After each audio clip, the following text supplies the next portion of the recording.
So, yun, kami po ay siya pansamantalang na dede. Kami po ay mag-aayos ng kanyang birth certificate.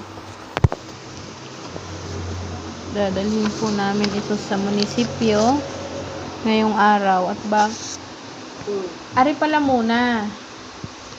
Bago tayo pumunta bago lumabas, kailangan matapos muna to. Tapos pagbalik pa pala. Kailangan muna natin tong madala niya. So, ikaw muna ang dito. Ako na lang ang sasama sa kanya sa munisipyo. Ikaw muna ang babysitter ng baby. At kami go muna. So, yun po. Habang nagpapadede po.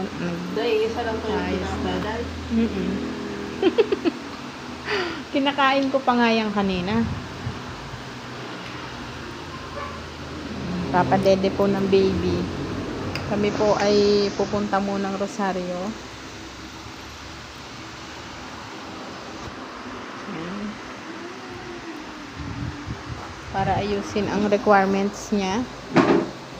Pagkatapos po, babalik kami dito para sa pagbabayad ng bills at uuwi na.